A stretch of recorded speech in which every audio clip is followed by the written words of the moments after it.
德州鄉村公路，夜晚，1976年，一條柏油路在黑暗中延伸，星空低垂，沉重而寂靜。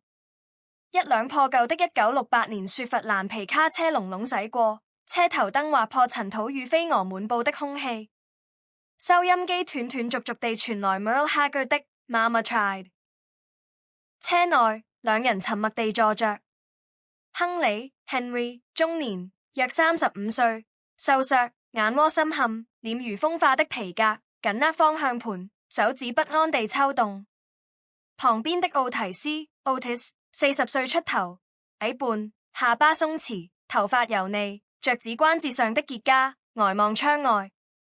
兩人之間的座椅上，一瓶半空的廉價波本酒滾來滾去。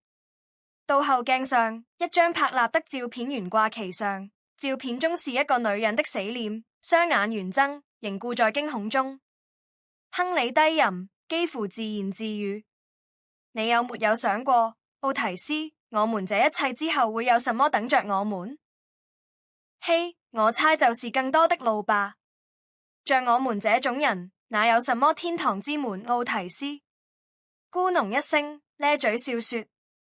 亨利沒回答，他的目光瞥向後視鏡，看着那張拍立得，手微微顫抖。二人駛至一廢棄加油站，皮卡車駛進一個破敗的停車場，地面裂縫叢生，雜草叢中豎着一架孤零零的油泵。加油站的霓虹燈招牌閃爍着營業中，儘管窗戶都被木板封死。亨利下車，伸展他瘦長的身軀。奧提斯跟着下來，從車斗裏拖出一個粗麻袋，重重摔在地上，裏面有東西微微挪動。奧提斯擦去額上的汗，苦笑：這扭挺能打，掙扎得厲害，一直喊着他的孩子。他們總有東西要喊，沒什麼大不了。亨利冷漠答。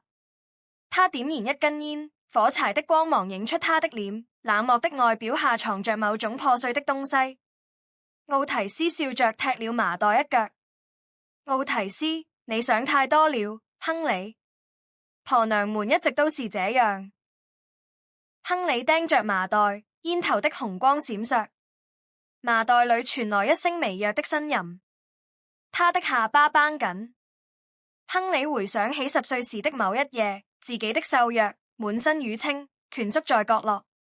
他的母親為奧利特一臉憔悴，嘴角刻薄，手持皮帶站在他面前。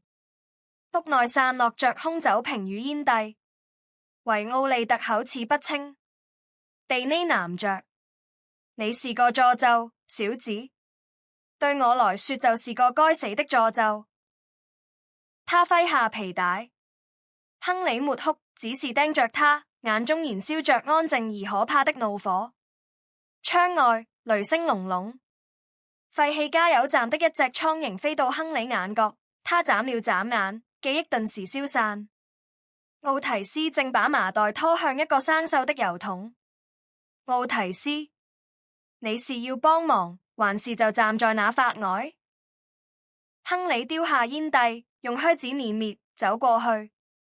他跪在麻袋旁，解開繩子，裏面是琳達 Linda， 20多歲，被綁住，塞着口，滿身血污，但還活着。他的目光與亨利對上，滿是哀求。亨利停頓了一瞬，手懸在他臉上方，微微發抖。奧提斯好奇地看着。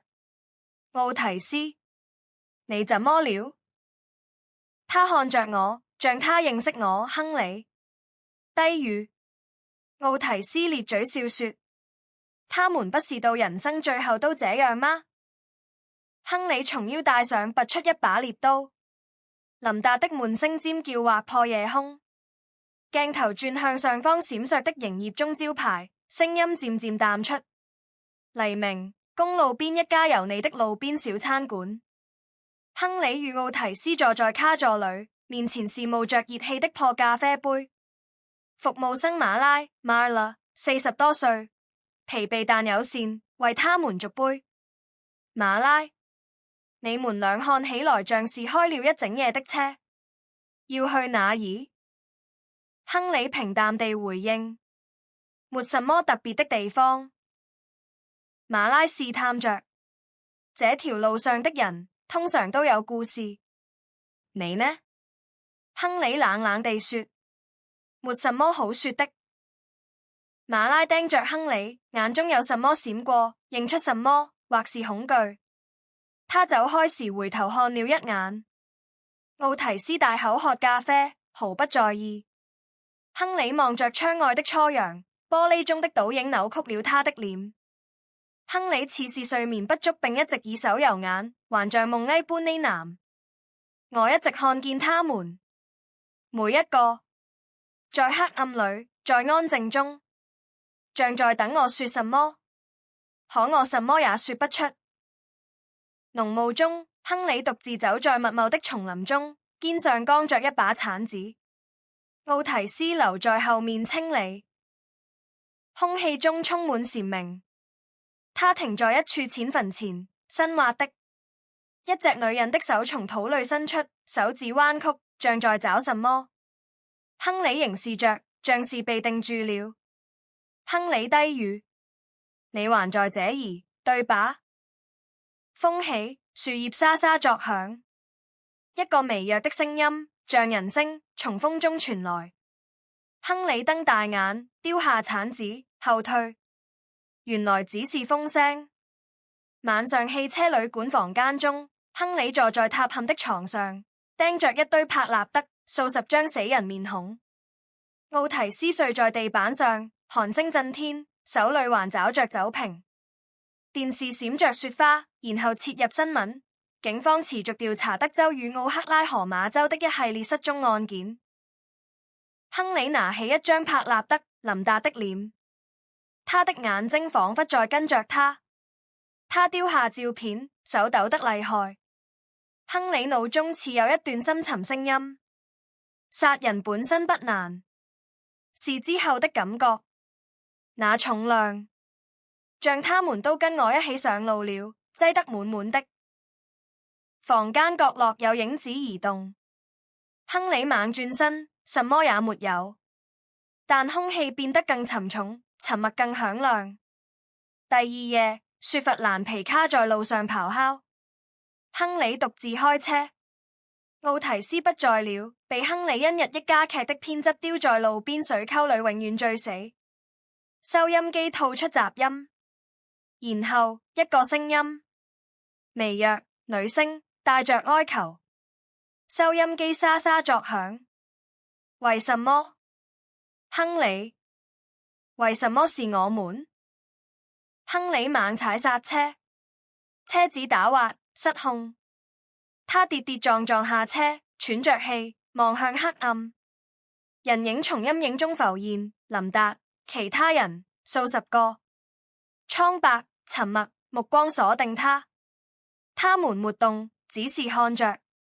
亨利尖叫：我不是故意的，我不是。人影靠近，死者的呼吸聲充滿空氣，像合唱團。亨利跪倒，抱着頭。黎明時，雪佛蘭被棄置，駕駛門開着。亨利不見了，柏納德散落在路上，被風吹走。遠處一個身影在走，初陽下的剪影。是亨利，還是別的什麼？鏡頭停在一張柏納德上，亨利的臉回望着，眼中滿是恐懼。後記：這不是普通的砍殺片。我想鑽進亨利的腦袋，讓你感受到那種緩慢潛伏的恐懼，結束後還久久揮之不去。70年代的背景，空曠的公路，無處可逃的感覺，這些都是真的，從盧卡斯和圖爾的故事裏挖出來的。但我加了我的味道，恐怖不在血腥，而在安靜中，在亨利因自己的所作所為而崩潰的內心。你不需要怪獸，人心就夠黑了。晚安，各位。